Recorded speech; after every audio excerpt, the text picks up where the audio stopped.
안녕하세요.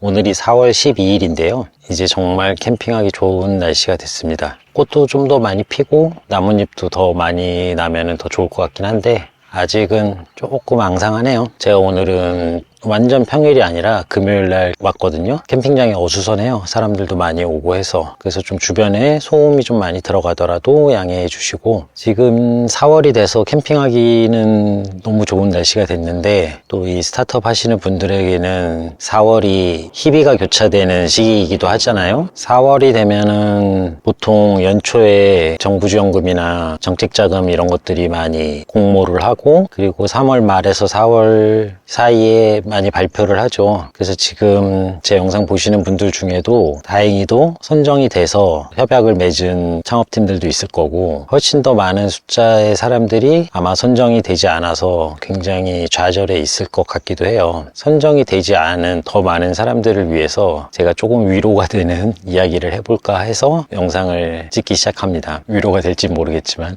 저도 초창패가 돼서 초창패를 하나 하긴 했는데, 그때 초창패 할 당시는 사업을 처음 시작할 때여서 사실 사업을 하는 것 자체, 회사를 운영하는 것 자체도 굉장히 서툴렀는데, 거기다가 정부지원금 관련된 서류 작업을 하느라고 굉장히 고생했던 기억이 많이 나요. 그래서 거의 막바지에는 이럴 거면은 다시는 정부지원금 받지 말아야겠다, 이런 생각까지 할 정도로 저는 서류 작업하는 게 굉장히 힘들었어요. 조금 더 요령이 있는 사람이나 한 번이라도 경험을 해본 사람이라면은 좀 더 잘할 텐데, 대부분의 이제 예창이나 초창패 같은 경우는 거의 처음 해보는 사람들이 많기 때문에 막상 그 돈을 집행하면서 필요한 그 서류들 관리하고 정리하는데 굉장히 많은 시간을 뺏길 거예요. 저도 실제로 그랬고요. 그리고 내가 꼭 필요한 곳에 돈을 쓰고 싶은데 거기서 정해져 있는 돈을 집행하는 규칙이나 사용할 수 있는 허용 범위에 맞춰서 돈을 써야 되기 때문에 그 부분이 굉장히 어렵더라고요. 그래서 정작 써야 될 때는 쓰지 못하고 그렇게 많이 쓰지 않아도 되는 곳에 쓸데없이 많이 쓰게 되는 그런 일들도 발생하는 것 같아요. 그래서 저는 좀 정부 정책 자금을 좀 더 유연하게 쓸 수 있게끔 뭔가 좀 개선을 해줬으면 하는데, 워낙에 또 이걸 풀어줘 버리면은 또 도덕적 해이도 발생하고 또 악용하는 사례들도 발생하기 때문에 정부 쪽에서도 쉽게 풀어주지는 못하는 것 같더라고요. 그래서 저도 좀 고민을 해보긴 했는데 어떻게 하면 좀 더 개선할 수 있을까, 이게 참 답을 내기가 꽤 어렵더라고요. 이 정부지원금을 하나라도 해보신 분은 아시겠지만 이 서류 작업하고 하는 거에 생각보다 시간을 굉장히 많이 뺏기게 돼요. 그 시간 동안에 차라리 제가 본업에 좀 더 집중할 수 있었으면 나중에 결과론적으로 봤을 때 더 좋은 결과가 나지 않았을까 하는 생각이 들기도 할 정도였어요. 제가 그걸 잘 못해서 그런 거라면 뭐 할 말은 없지만. 그리고 또 하나는 뭐냐면은 이제 R&D 같은 경우는 사실 이게 선정이 되기 위해서 약간 내 사업과 좀 방향이 다른데도 그쪽으로 계획서를 제출하는 경우들이 있거든요. 뭐 솔직히 요즘에는 뭐 AI 붙이고 해야 좀 R&D 할 때 좀 있어 보이고 하니까, 당장 우리 비즈니스에서 AI가 필요한 것도 아닌데 AI 쪽을 뭐 개발해서 어떤 거를 만들겠다라든가, 아니면 좀 더 우리 사업의 규모가 커졌을 때 필요한 건데 개발하겠다라고 올린다거나 그렇게 해서 선정되는 경우들이 있거든요. 선정돼서 그 자금을 가져오는 것까지는 뭐 좋은데 어쨌든 결과물을 또 내야 되잖아요. R&D에 있어서 이 실패는 또 인정해주지 않는 거라 어떻게 해서든지 처음에 제시한 그 정량적인 그 성공 실패 그 판정을 받아야 되기 때문에 또 거기 평가 기준에 맞춰야 되거든요. 그러다 보면 사실 지금 개발해야 되지 않아도 될 거를 또 엄하게 개발하고 있고, 정작 나중에 그게 필요한 시점에는 또 너무 오래전에 개발한 거라 필요가 없어지기도 하고, 이렇게 되는 경우들도 많은 것 같아요. 어쨌든 정부 지원금을 받게 되면 그걸 받는 만큼 분명히 마이너스 요소는 있거든요. 또 여러 가지 프로그램이 있어가지고 거기서 교육받으러 가는 것도 있고 뭐 프로그램에 참가해야 되는 것도 있고, 또 이래저래 시간도 많이 뺏기게 되고, 특히 청창사 같은 경우는 그게 나름 학교다 보니까 뭔가 이수해야 되는 과목이나 이런 것들도 있고 해서 은근 또 시간 많이 뺏기거든요. 그래서 일단 정부 지원금을 받게 되면 가장 큰 문제는 서류 작업이 됐든 아니면은 선정되는 어떤 그 프로그램에 우리 비즈니스를 맞추는 그 과정이 됐든 이래저래 해서 시간을 많이 뺏긴다라는 거는 사실인 것 같아요. 그리고 그게 생각보다 굉장히 많은 시간일 수도 있다는 거예요. 근데 이제 초기 창업자들은 어쨌든 자금이 부족하기 때문에 그 자금을 마련하기 위해서 정말 본업은 근무 시간에 하고 그 사업 관련된 일은 야간 시간에 하고 이런 식으로 나눠서라도 반드시 그 돈이 필요하다라면 받아야 하겠지만 진짜 사업을 고도화하기 위해서는 저는 필요에 따라서는 정부 지원금도 피해가는 것이 좋을 수도 있다라고 생각을 해요. 제가 창업 초기에 완전 초기에 한 3개월 정도 일을 하면은 2천만 원 정도 매출을 낼 수 있는 일이 하나 있었어요. 근데 그게 저희가 사업하는 방향하고 좀 비슷하기는 한데 약간 다른 일이었거든요. 그래서 그 일을 할까 말까 되게 고민을 하다가 당장 돈이 없으니까 그 일을 하자라고 해서 3개월 정도 조금 지연돼서 한 4개월 정도 그 일을 했고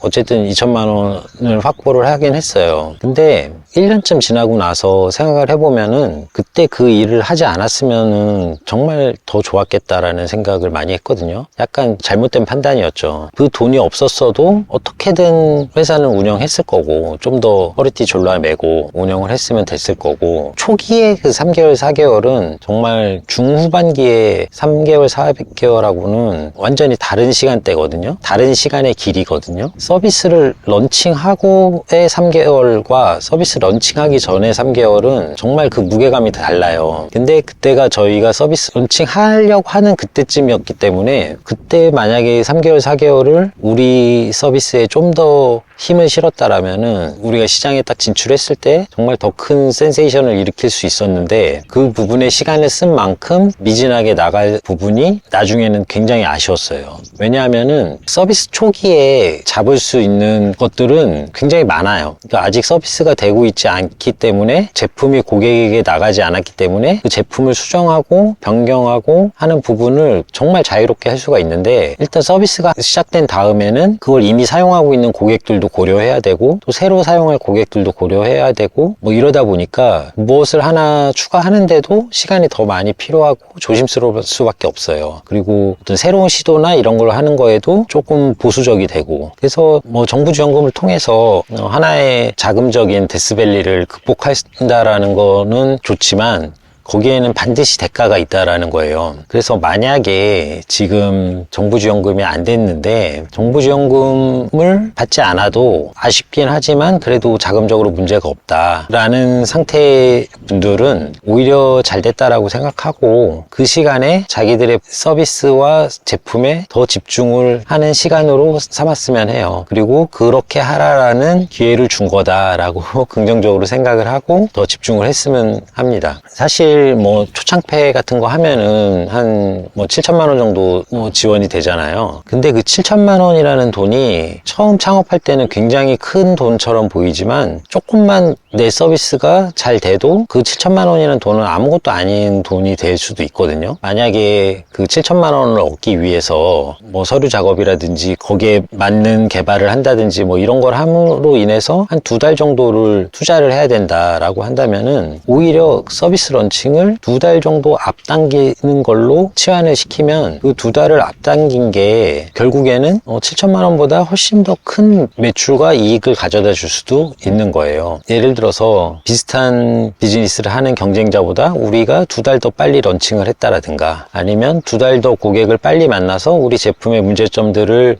빨리 파악할 수 있었고 또 빨리 보완해서 더 완벽한 제품을 더 빨리 출시할 수 있게 됐다라든가 뭐 이런 것들이죠. 사실 모든 게 다 가정이기 때문에 그런 것들 무조건 보장한다라는 건 아니지만 오히려 정말 본질에 집중할 수 있다라는 거에서는 어떠한 지원금이나 투자나 그런 거 없이 초기에 오롯이 내 제품과 서비스에만 집중하는 시간을 갖는 거 이거는 정말 중요할 수 있거든요. 그리고 이거는 또 여담인데 그런 정부 지원금이나 이런 거에 한번 맛을 들이게 되면은 자꾸 그것만 쫓아다니게 되는 그런 문제도 있어요. 뭐 나는 그러지 않을 건데 나는 지금 딱 필요한 시기이기 때문에 이때 한 번만 받고 그 이후로는 뭐 그런 거 안 할 건데 뭐 이렇게 생각하시는 분이 있다고 하더라도 한번 이제 그거에 맛을 들이기 시작하면은 그게 거저주는 돈 같고 왠지 쉽게 얻을 수 있는 돈 같고, 그러다 보니까 자꾸 이제 또 그쪽으로 손이 가게 되는 거죠. 한 달에 건너서 아는 어떤 기업은 R&D만 6번을 받았다고 하더라고요. 그 회사가 6년 정도 됐는데 R&D를 6번 받는데 총 12번을 지원했고 6번은 떨어지고 6번은 선정이 돼서 R&D만 뭐 6번째 하고 있고, 그게 또 서류 작업이나 이런 것들이 복잡하니까 그거를 전담하는 직원을 한 명 따로 둘 정도로 그렇게 운영을 하고 있다고 하더라고요. 근데 안타깝게도 그 회사는 하청의 일 같은 거는 하고 있기는 했는데 자기만의 서비스는 없었어요. 그리고 그 대표도 가장 큰 고민이 자기만의 서비스를 만드는 거라고 하더라고요. 근데 그거를 못 만들고 있는 거죠. 6년이 지나도록. 근데 6년 동안 어쨌든 어떤 회사에 하청을 하나 하고 있고 R&D 자금으로 돌리고 있고, 그러다 보니까 회사는 어찌어찌 굴러가는데 6년이 지났는데도 자기만의 대표 아이템이 없는 상태로 회사가 계속 돌아가고 있는 거죠. 그렇게 해도 이제 회사가 계속 갈 수는 있겠지만 저는 그 회사의 어떤 큰 비전을 기대하기는 어려울 것 같다라는 생각이 들더라고요. 의외로 주변에 보면은 그런 회사들 꽤 많아요. 뭐 서너 개씩 단계적으로 1년차 때 받는 거, 또 2, 3년차 때 받을 수 있는 거, 그 다음에 3년차 이후에 받을 수 있는 거, 뭐 이런 것들 받아가면서 계속 하고는 있는데 강력한 자기만의 제품은 만들어내지 못하는 그런 것들도 정말 심심치 않게 봅니다. 그래서 어쩌면 그게 좀 심리적인 요인도 있을 것 같아요. 안전함과 절박함 사이에서 좀